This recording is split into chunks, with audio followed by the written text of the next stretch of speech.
जिस रहस्य को जानने के लिए देवताओं ने भी तपस्या की, जिस लिंग तत्व को वेदों ने उपनिषद की सबसे गूढ़ गुफाओं में छिपा दिया, आज हम उस परम सत्य के द्वार पर खड़े हैं। यह कोई मंदिर की मूर्ति नहीं, कोई पूजा की विधि नहीं, यह है लिंग, परमात्मा का निराकार निर्वचन रहस्य। ये वही तत्व है जिससे ब्रह्मा, विष्णु और महेश उत्पन्न हुए और अंत में स्वयं उसी में विलीन हो जाते हैं। क्या आपने कभी सोचा है लिंग का वास्तविक अर्थ क्या है? क्या यह कोई प्रतीक है, कोई शक्ति है, या स्वयं ब्रह्म? क्या यह पूज्य है या वह जिससे पूजा भी उत्पन्न होती है? आज शिव और गौरी के इस दिव्य संवाद से हम जानेंगे उस उपनिषद स्वरूप लिंग को, जिसे जान लेना ही आत्मज्ञान की अंतिम सीढ़ी है। शुरू करते हैं एक ऐसे रहस्य की यात्रा जहां वाणी मौन हो जाती है और आत्मा बोल उठती है, सो हम शिवो हम। ईश्वर कहते हैं कि जब कोई आत्मा यह मान लेती है कि मैं ही ईश्वर हूं या मैं ही जीव हूं, तब वह अहंकार के जाल में फंसी होती है। यही दो रूप जो स्वयं को अलग अलग सत्ता मानते हैं, वे ही हरि और ब्रह्मा के रूप में प्रकट होते हैं। ये सब शिव तत्व से उत्पन्न उस लिंग के प्रतीक हैं जो पराशक्ति को दर्शाता है। जिस अहंकार को देवताओं का मूल या सिर कहा गया है, वही वास्तव में आत्मा की भ्रांति है। जो लोग इस अहंकार से भर जाते हैं, वे शिव तत्व की सच्ची पूजा करने में असमर्थ रहते हैं, क्योंकि उनके भीतर शुद्ध समर्पण और एकत्व की भावना नहीं होती। सच्चा ईश्वर वह है जो स्वयं को ब्रह्म मानता है, वह ब्रह्म जो वाणी और चिंतन से परे है, जो आत्मज्ञान के माध्यम से अपने और ब्रह्म के एकत्व का बोध करता है। वही परम आनंद के अमृत में डूबा हुआ होता है और उसी की चित्तवृत्तिपूर्ण समाधि में स्थित होती है। जब साधक यह अनुभूति करता है कि मैं ही सदा शिव हूं, तब वह न किसी प्रतीकात्मक जल के द्वारा, न किसी बाह्य विधि द्वारा पूजन करता है, बल्कि आत्मरूप लिंग की सच्ची पूजा करता है। यही वास्तविक आत्म महालिंग की पूजा है जो शिव तत्व की साक्षात अनुभूति कराती है। जो साधक प्रतिदिन इस प्रकार आत्मलिंग की उपासना करता है, वह पूजक और पूज्य की सीमाओं से परे हो जाता है। वह स्वयं सदैव लिंगमय शिव स्वरूप हो जाता है, जहां पूजन, पूजक और पूज्य तीनों का भेद समाप्त हो जाता है। यह शिव तत्व न तो पूजा से, न उपासना से, न वेदांत के गूढ़ सिद्धांतों के रसास्वादन से, न ही वेदों के प्रचार या यज्ञों की जटिल विधियों से प्राप्त होता है। यह केवल मेरी कृपा से ही प्राप्त हो सकता है, जो समस्त बाह्य प्रयासों से परे है। यह आत्मा न प्राणमय कोश है, न आनंदमय कोश, न विज्ञानमय कोश है और न ही अन्नमय कोश है। यह न सूक्ष्म है, न स्थूल है, न बंधन में है और न ही मुक्त है। यह न द्वैत है और न ही अद्वैत की सीमाओं में है। यह एकमेव ईश्वर है जो पूर्णता से परे परब्रह्म है। यह आत्मा न अणु है, न दीर्घ है, न बद्ध है, न मुक्त है और न ही यह किसी देश, काल या अवस्थाओं में सीमित है। यह न द्वैत है, न अद्वैत, बल्कि यह शिव है जो परात्पर, सदा विद्यमान और देश काल से रहित है। यह परम महेश्वर है जो समस्त सीमाओं से परे है। यह शिव स्वरूप व्यापक नहीं है, क्योंकि यह देश और काल की सीमाओं से हीन है। यह किसी अवस्था में नहीं बंधा हुआ है और इसका कोई प्रतीक नहीं है। यह किसी स्वाद, गंध या गुण के आधार पर जाना नहीं जा सकता। यह एकमात्र चैतन्य स्वरूप, आनंदमय, पूर्ण, अखंड और शाश्वत तत्व है जो सदा विभाजनों से परे रहता है। यह तत्व मन और वाणी की सीमा से परे है, नादहीन, अत्यंत सूक्ष्म, सदा शुद्ध और बुद्ध स्वरूप है। यह सर्वथा असंग है, किंतु फिर भी समस्त महातत्वों में व्याप्त है।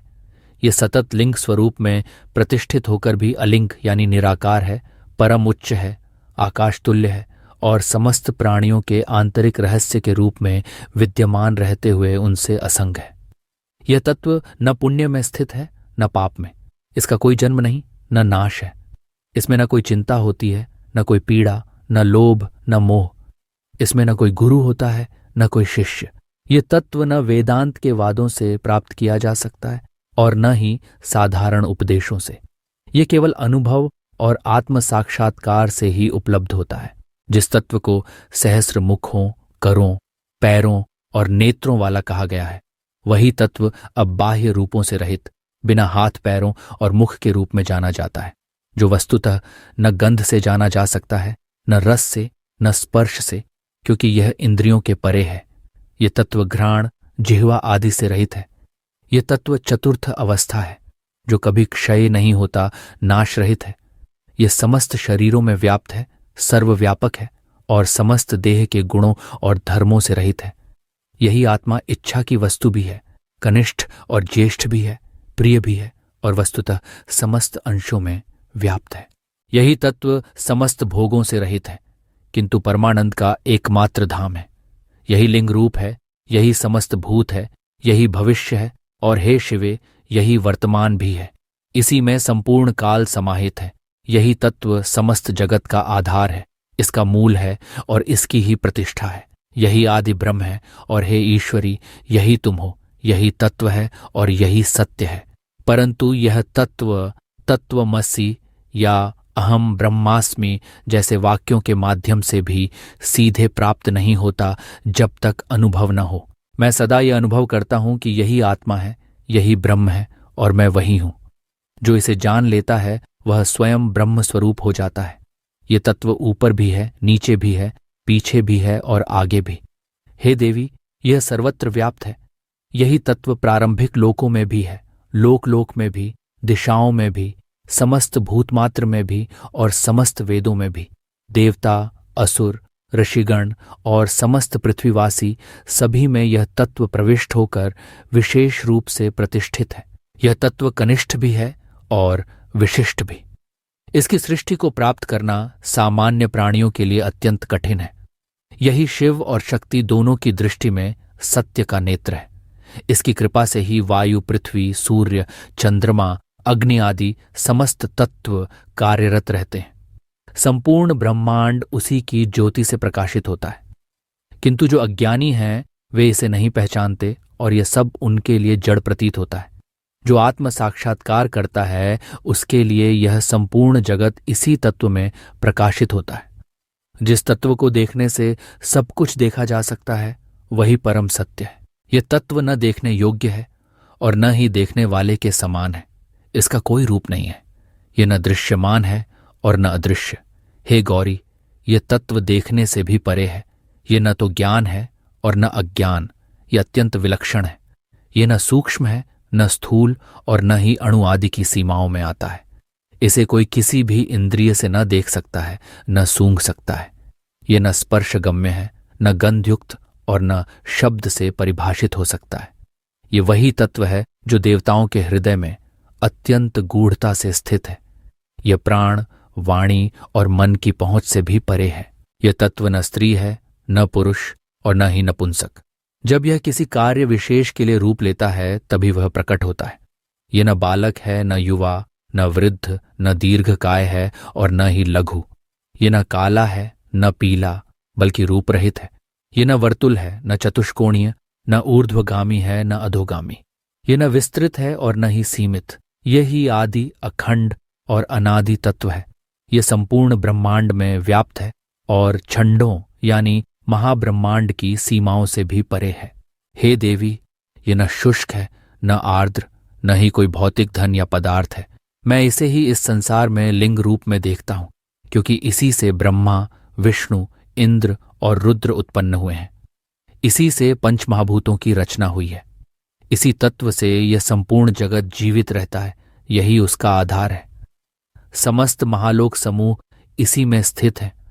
अंततः यह संपूर्ण जगत इस लिंग में लीन हो जाता है और अलिंग में प्रवेश करता है।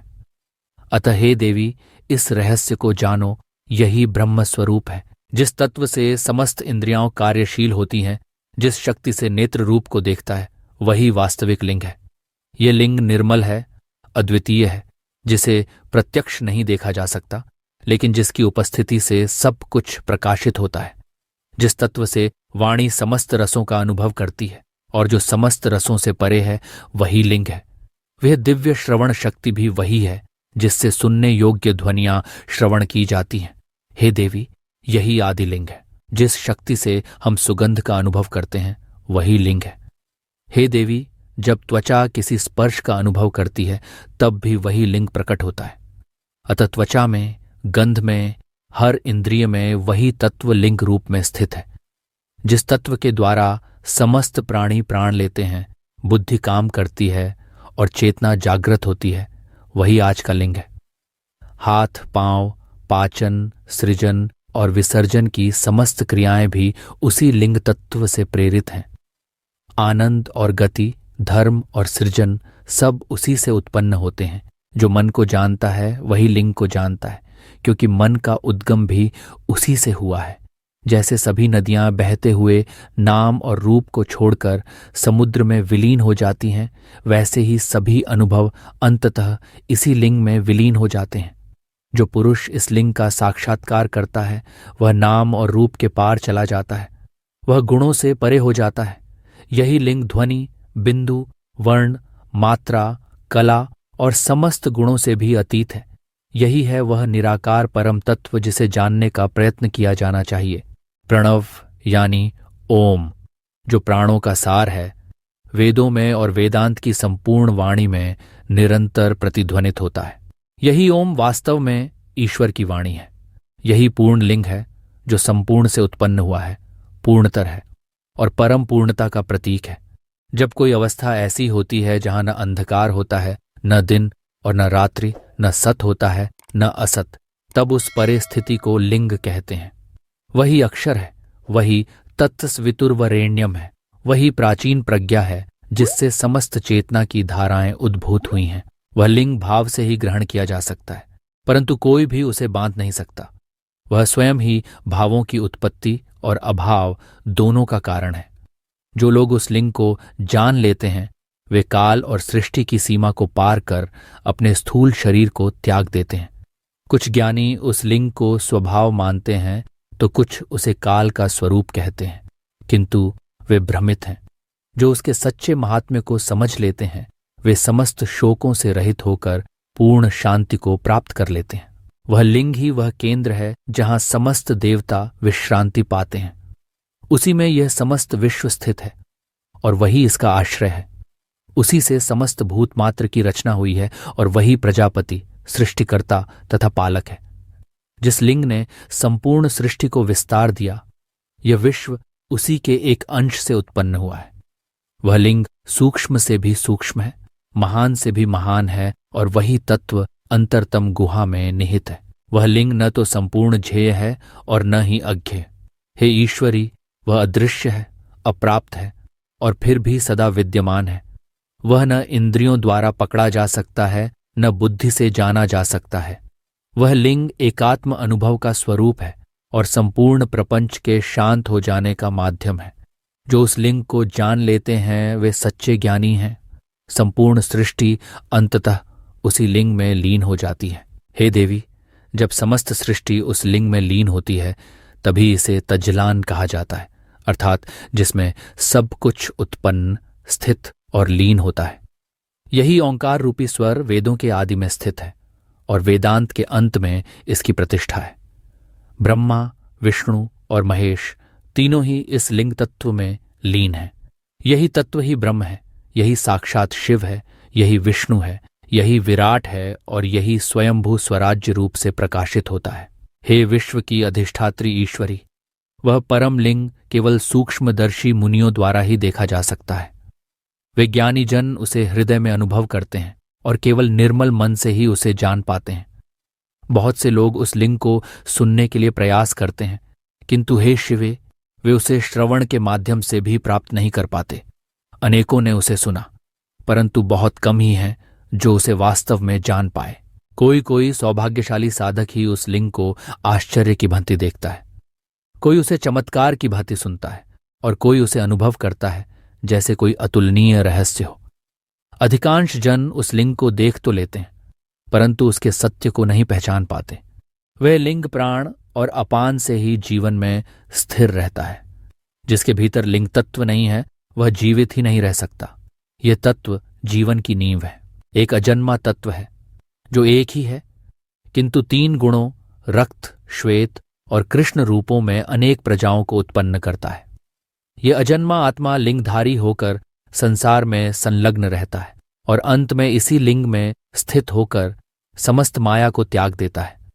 उस लिंग को देखना चाहिए, सुनना चाहिए और वेदों के पर्वत सदृश गूढ़ ज्ञान से उसका चिंतन करना चाहिए।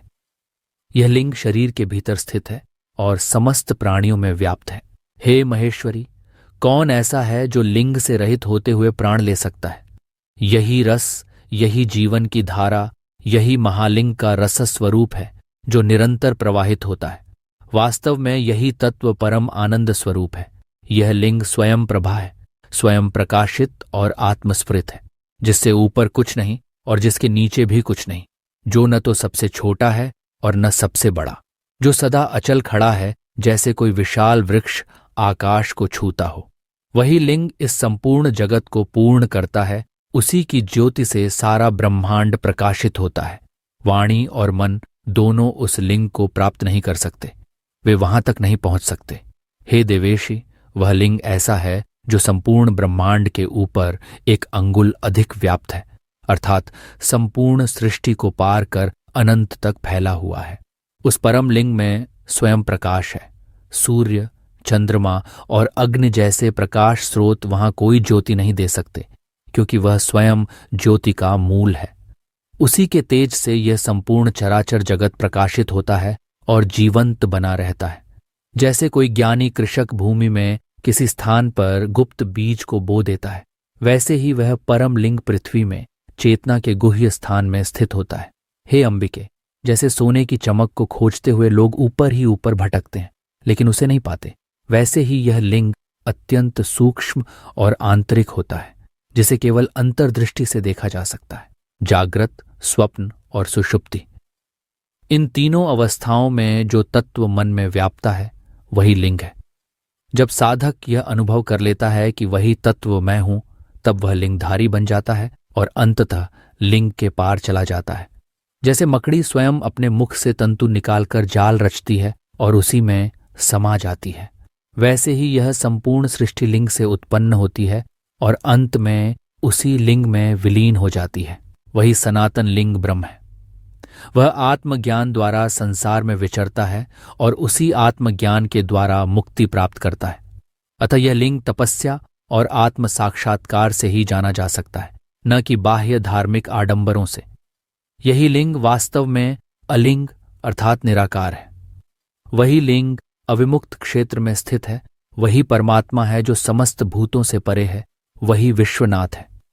यह लिंग काशी अर्थात वाराणसी में भ्रूमध्य के स्थान पर स्थित है, जहां योगीजन ध्यान द्वारा उसे साक्षात देखते हैं और वहीं से मुक्त होकर ब्रह्मलोक को प्राप्त करते हैं। वहीं पर मुक्ति की अंतिम घड़ी में उन्हें ओंकार से युक्त तारक ब्रह्म मंत्र की शिक्षा प्राप्त होती है।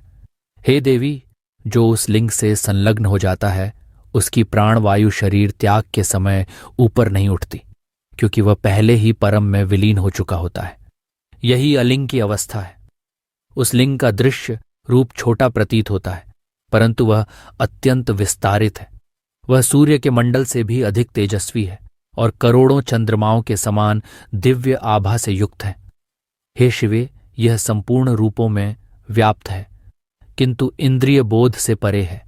जो योगी जन मोह और भय से रहित होकर आत्मा का आत्मा से मिलन करते हैं, वही सदा इस लिंग को साक्षात करते हैं। जो वेदांत के विज्ञान से निष्कर्ष रूप से सत्य को जान चुके होते हैं और संन्यास के योग द्वारा निर्मल बुद्धि प्राप्त कर लेते हैं, वे ही उस निष्कलुष लिंग धाम को प्राप्त करते हैं। ये धाम प्राप्त होने पर भी अप्राप्त के समान है, क्योंकि यह अत्यंत समीप होते हुए भी अप्रकट है। यह लिंग तर्क या तात्विक वाद विवाद से नहीं जाना जा सकता। यह अत्यंत सूक्ष्म तलवार की धार के समान तीव्र मार्ग है। यही परम सत्य है।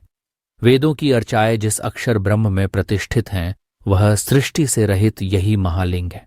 यह लिंग तत्व देवताओं के लिए भी दुर्लभ है।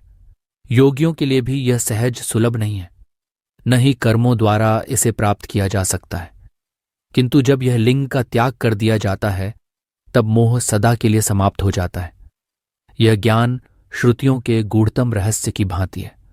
जो व्यक्ति दुष्चरित्रता से निवृत्त नहीं हुआ है, जो शांत नहीं है, जिसका मन एकाग्र नहीं है, उसके लिए यह लिंग तत्व अत्यंत दुर्लभ है। केवल उसी को यह प्राप्त होता है जो संपूर्ण रूप से उससे आसक्त हुआ है और आत्मा में स्थित है। जिन लोगों में न तो कपट होता है, न मिथ्या भाषण, उन शांत चित्त लोगों के हृदय में ही यह लिंग प्रकाशित होता है। अतः यदि कोई आत्मा की प्राप्ति चाहता है तो उसे ही लिंग की पूजा करनी चाहिए। जो केवल भोग की कामना करता है वह लिंग पूजन का अधिकारी नहीं है।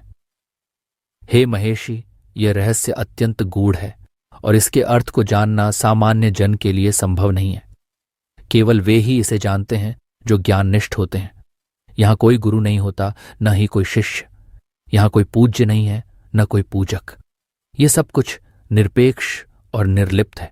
हे भवानी, इस लिंग में स्वदोष या परदोष जैसा कुछ नहीं है। न कोई विशेषता है, न कोई भिन्नता। ये समस्त जगत का आधार है और समस्त शेषत्व का भी आभूषण है। इसमें दोष की कोई छाया नहीं होती और न ही किसी पाप के कारण इसकी महिमा घटती है। ये अनंत, निर्विकार, अखंड और परम मौलिक सत्ता है। ये लिंग कोई पत्थर नहीं, ये चेतना है। ये कोई प्रतीक नहीं, ये परम की उपस्थिति है। ये ब्रह्मा की कल्पना से परे, विष्णु की व्यापकता से आगे और महेश की मौन समाधि में छिपा वह तत्व है जो सब कुछ होकर भी स्वयं से परे है। आज आपने सुना शिव और गौरी का वह रहस्यात्मक संवाद जो वेदांत की आत्मा है और जिसे जान लेना ही काम, क्रोध, मोह और मृत्यु की सीमाओं से परे हो जाना है। जो इस लिंग को जानता है वह केवल शिव को नहीं, स्वयं को जान लेता है। और अंत में यही प्रश्न रह जाता है, क्या आप केवल पूजक बनकर रहेंगे या उस अलिंग को जानकर स्वयं शिव बनेंगे? अगर यह संवाद आपकी आत्मा को स्पर्श करे तो इस दिव्य ज्ञान को औरों तक पहुंचाएं। वीडियो को लाइक करें, अपने साथी साधकों के साथ शेयर करें और कमेंट में लिखें आपके लिए लिंग का क्या अर्थ है। क्या यह केवल प्रतीक है या वह परम सत्य जिसे आपने अभी अभी छुआ है? धन्यवाद।